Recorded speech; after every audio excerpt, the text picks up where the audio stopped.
আমরা আনন্দ লাভের জন্য ভালোবাসি মা বাবাকে, ভাই বোনকে, পরিবার পরিজনকে, বন্ধুকে, প্রেমিকাকে। আমরা চাই যে সকলে যেন আপন হয়ে থাকেন, আমাদের কাছে থাকেন। কিন্তু মানুষের একটা প্রবৃত্তি আছে যে তিনি যা লাভ করে ফেলেন তার মূল্য তিনি বুঝতেই পারেন না। যদি আপনার বাড়ির কাছে একটা মিষ্টি জলের সরোবর থাকে বা সুন্দর নদী থাকে, তাহলে জলের গুরুত্বটা কি আপনি তা বুঝতেই পারবেন না। সেইখানে আপনি যদি কোনো একটা মরুভূমিতে যান, আপনি অনুভব করতে পারবেন যে এক একটা ফোঁটা জলের কি গুরুত্ব, তার মূল্য কি। সুখের মুহূর্তে যদি আপনজনদের মনে রাখেন, তবে দুঃখের মুহূর্ত নিজে থেকেই দূরে সরে যাবে। ভালোবাসা এবং তার সাথে স্মরণ করা, এটাই তো হলো জীবনের এবং ভালোবাসার আসল মূল্য। আসুন আর আমার সাথে ভালোবেসে বলুন, রাধা রাধা। আমাদের হাতটা দেখুন, এই হাতে 5টা আঙুল আছে যা ভিন্ন ভিন্ন ধরনের, একরকম কেন নয়? কারণ হলো প্রত্যেকের নিজের নিজের গুরুত্ব আছে, নিজের নিজের মাহাত্ম্য আছে। এরা ভিন্ন, তাই একত্রিত হয়ে মুষ্টিবদ্ধ করা সম্ভব, যার দ্বারা আমরা আত্মরক্ষাও করতে পারি, আবার আক্রমণও করতে পারি। যদি 5টি আঙুল সমান হতো তাহলে মুষ্টিবদ্ধ হতে পারত না, নিজেদের মধ্যে বিভ্রান্তির সৃষ্টি করত। এবার এরকমই কিছু আমাদের সংসারেও হয়। আমাদের দেশ, যেখানে একটি ভূমির ওপর ভিন্ন ভিন্ন ধর্মের মানুষ বাস করেন, ভিন্ন ভিন্ন জাতি, ভিন্ন ধর্ম, ভিন্ন ভাষা। কিন্তু যদি আমরা এটা ভাবি যে কিভাবে এই দেশকে কল্যাণের পথে নিয়ে যাওয়া যায়, কিভাবে এর বিকাশ করা সম্ভব, তাহলে আমাদের একত্রিত হওয়া শিখতে হবে।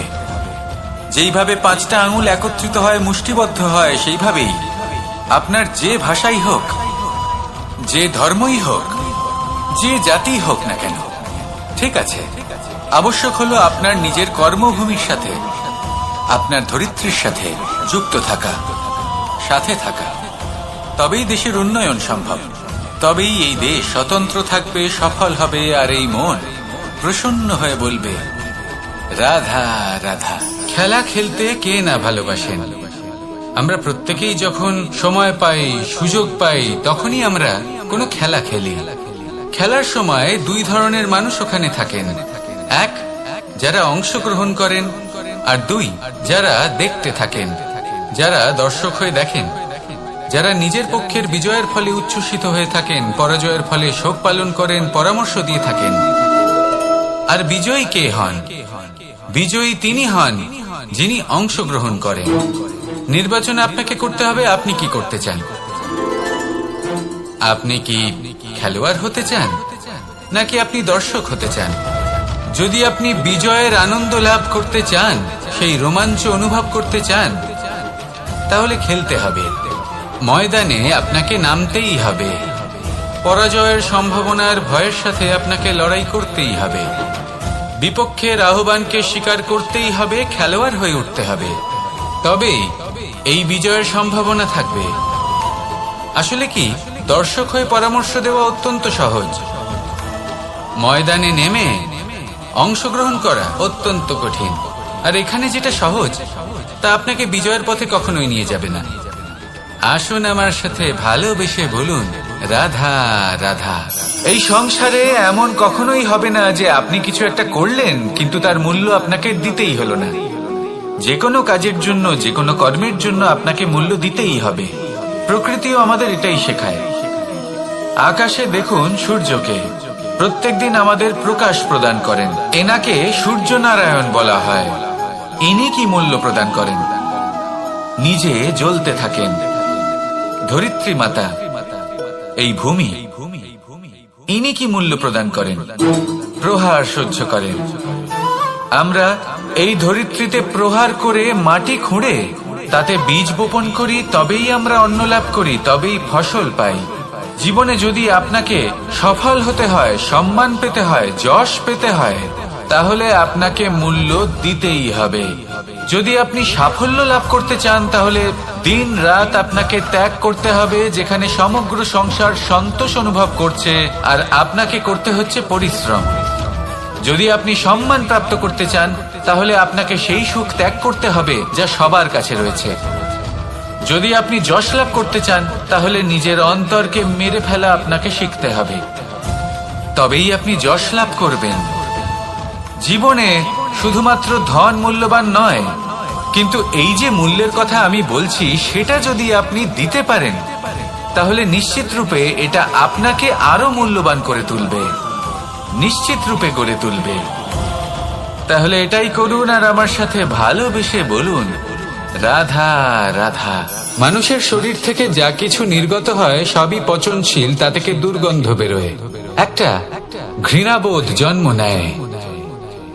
আমাদের রক্ত হোক, অবশিষ্ট হোক, ঘাম হোক, নিঃশ্বাস হোক, আবার এমনকি যখন আমরা মনুষ্য শরীর ত্যাগ করি তারপরেও এই শরীরেও পচন ধরে, তার থেকে দুর্গন্ধ বেরোয়। কিন্তু বিষয়টা হলো এটা আমাদের হাতেই নেই। তাহলে আমাদের হাতে কি রয়েছে? আমাদের কর্ম, আমাদের উদ্দেশ্য আর আমাদের বাণী। যদি এইগুলো শুভ রাখেন তাহলে শুধু নিজে সুগন্ধিত থাকবেন না, এই সমগ্র সংসারকে সুগন্ধিত করে তুলবেন। কথায় আছে যে বাণীর থেকে অধিক মূল্যবান আর কিছুই নেই। সেই জন্য যে কোনো কথা বলার আগে নিজের শব্দকে নিজের মনের তুলাদণ্ডে মেপে দেখুন, তারপরে তার প্রয়োগ করুন। কখনো কখনো এমনও হতে পারে যে আপনার কথা কারোর জীবনে আশীর্বাদ হয়ে দাঁড়ালো, যার দ্বারা হয়তো সে শক্তি এবং প্রসন্নতা লাভ করলো। আবার এমনও হতে পারে যে আপনার কথা হয়তো কারোর মনে এমন আঘাত দিল, সে সেই আঘাত কোনোদিনও ভুলতে পারল না। আসুন আমার সাথে ভালোবেসে বলুন, রাধা রাধা। যদি আমি স্থির করি, যদি নিশ্চিত করি একটা মূর্তি গড়ে তুলব, আর কিছুক্ষণ সেই কাজটা করে আবার কিছুক্ষণ পরে বন্ধ করে দিই, আবার কিছুক্ষণের জন্য কাজটা করে আবার সেই কাজ বন্ধ করে দিই, আবার কিছুক্ষণের জন্য কাজটা করে বলি ক্লান্ত লাগছে, কিছুক্ষণের জন্য বিশ্রাম নিয়ে নিই, যদি এইভাবে আমি কাজটা করি তাহলে কি এই কাজ উচিত সময় এবং উচিত ভাবে সম্পন্ন হবে? কখনোই নয়।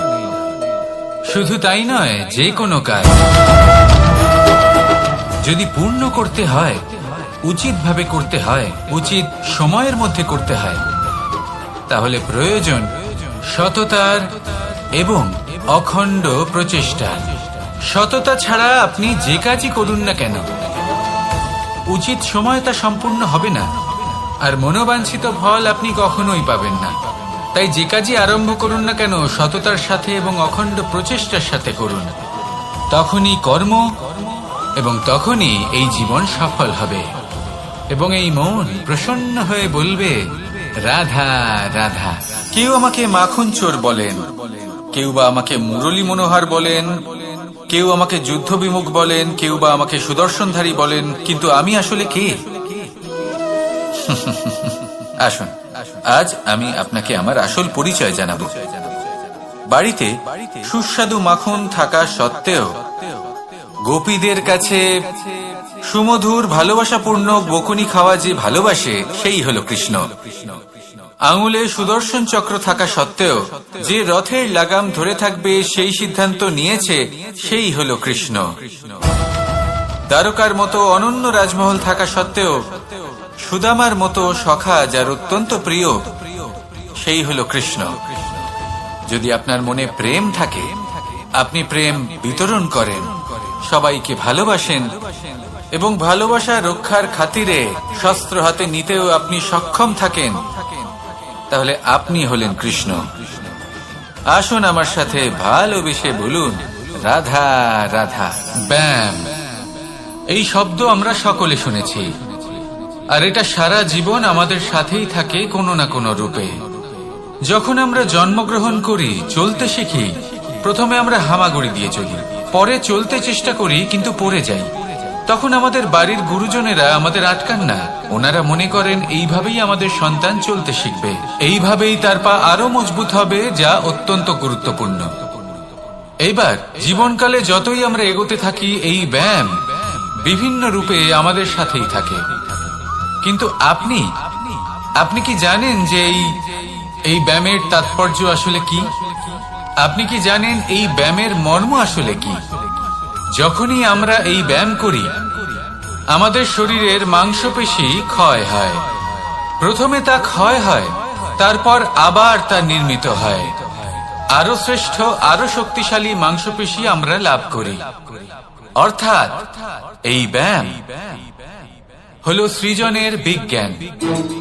এই ব্যায়াম আমাদের জন্য অত্যন্ত আবশ্যক। সেই জন্য জীবনে যখনই কোনো কিছু নষ্ট হয়ে যায়, চলে যায়, তখন হতাশ হয়ে পড়বেন না, তাকে পুনর্নির্মাণ করার চেষ্টা করবেন। আর এই শিক্ষা আমরা লাভ করি পাখিদের থেকে। যখনই বর্ষা হয়, ঝড় আসে, যখন পাখির বাসা ভেঙে চুরমার হয়ে যায়, তারা হার মেনে নেয় না। সে আবার অল্প অল্প করে সব খুঁজে একত্রিত করে আবার নিজের বাসা বানিয়ে তোলে, পুনরায় এক জীবনকে জন্ম দেয়, এক নতুন পরিবারকে জন্ম দেয়। তাই মনে রাখবেন, জীবনে এইভাবেই যদি আপনি নির্মাণ করতে চান, সৃজন করতে চান, তাহলে সেই নির্মাণের জন্য ভাঙনের অভিজ্ঞতা থাকা অত্যন্ত আবশ্যক। ভগ্ন বস্তুকেও সম্মান করা অত্যন্ত আবশ্যক। এই আচরণ মনে নিয়ে আসুন, মন প্রসন্ন হয়ে বলবে রাধা রাধা। যখন আমরা কোনো বনে প্রবেশ করি, তখন এই সবুজ ঘাস দেখে, এই কোমল ঘাস দেখে আমাদের মন প্রফুল্ল হয়ে ওঠে। ভিন্ন ভিন্ন প্রজাতির ফুল, ভিন্ন ভিন্ন রঙের ফুল দেখে এই মন আনন্দে ভরে ওঠে।